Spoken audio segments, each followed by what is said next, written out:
नमस्कार. आज आपण बुद्धिमत्ता विषयामधल्या संकल्पनांचा अभ्यास करणार आहोत. आता बुद्धिमत्तेमधली सगळ्यात महत्त्वाची पहिली गोष्ट आहे ती म्हणजे आकलन. काय आहे? आकलन. आणि कोणतीही गोष्ट म्हणजे ती बुद्धिमत्तेची असू द्या, गणितातली असू द्या, मराठीमधली असू द्या, इंग्रजीमधली असू द्या किंवा इतर कुठल्याही विषयातली असू द्या, त्यासाठी सगळ्यात महत्त्वाची गोष्ट तुम्हाला लागते ती म्हणजे त्या गोष्टीचं आकलन.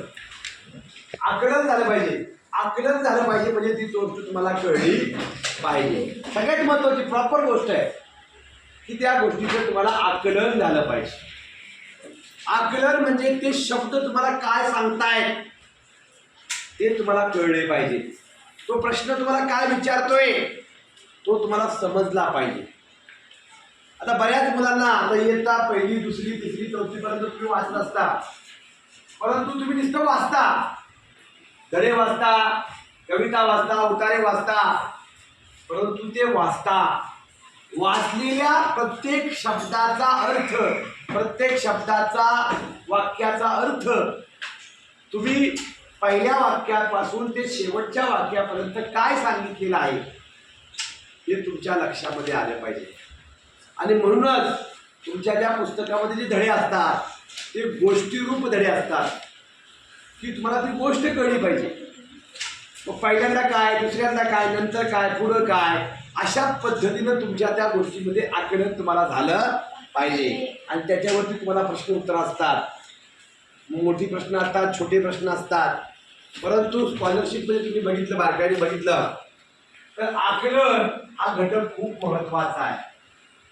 आणि आकलनावरती हमखास तुम्हाला 2 ते 3 प्रश्न तुम्हाला विचारले जात असतात.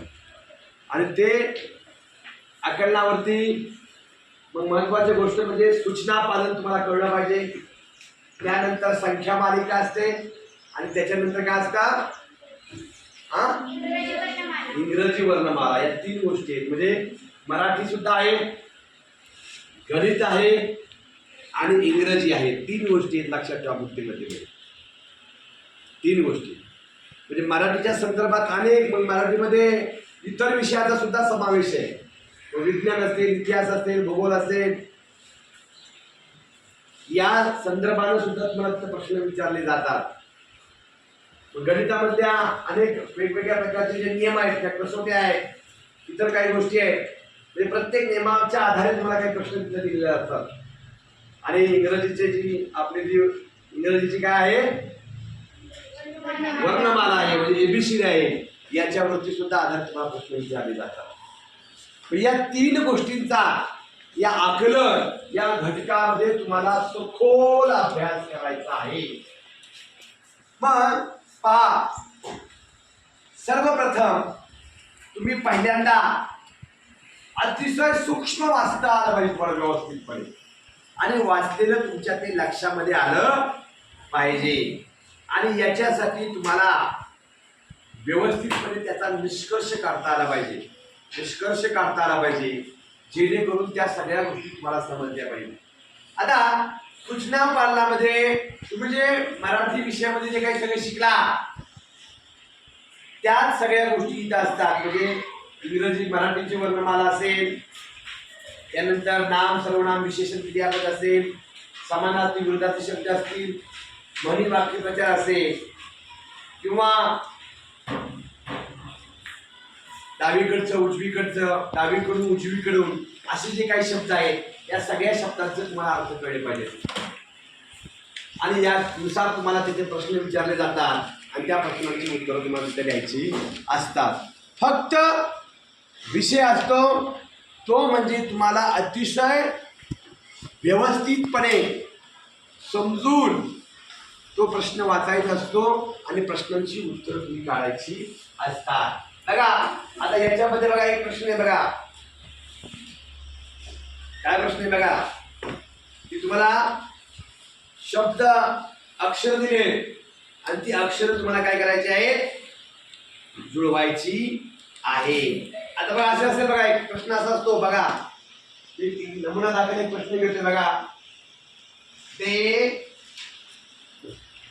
न व श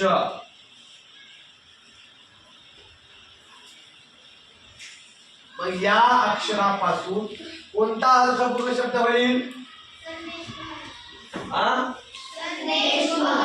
काय होईल? बरोबर आहे. काय होईल? संदेश व न.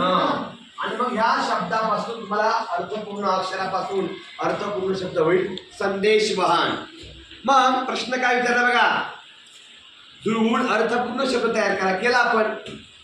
आणि तयार झालेल्या अर्थपूर्ण वाक्यातील दुसऱ्या बघा, दुसरं कुठलं वाक्य हे, आणि पाचवं कुठलं अक्षर आहे हे. पण काय झालं, हे दुसरं आणि पाचवं अक्षर कसं कुठं झाला, देह. या देह या शब्दाचा तुम्हाला काय आला पाहिजे, समानार्थी शब्द. परत मराठीमध्ये तुमचं मराठीमध्ये असलं पाहिजे. मग संदेश वहन शब्द तयार झाला, त्यातला दे आणि ह. देह, देह म्हणजे काय, काया, शरीर, तनू. म्हणजे त्या शब्दाचे तुम्हाला सगळे समानार्थी शब्द माहित पाहिजे.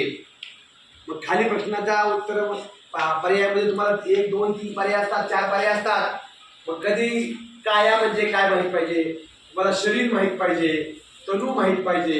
असे जे शब्द माहित असतील तर तुम्ही या प्रश्नाचं उत्तर लिहू शकता. म्हणजे बघा, तुम्हाला काय काय करायचंय, पहिल्यांदा शब्द बनवता आला पाहिजे, बनवलेला तुम्हाला तो लिहिता आला पाहिजे, लिहिल्यानंतर त्याचा दुसरं आणि पाचवं अक्षर कळलं पाहिजे.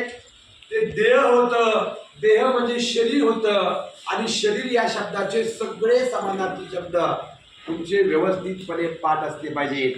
एवढा सगळा तुमचा अभ्यास असल्यानंतर तुम्हाला त्या प्रश्नाची 2 मार्क तुम्हाला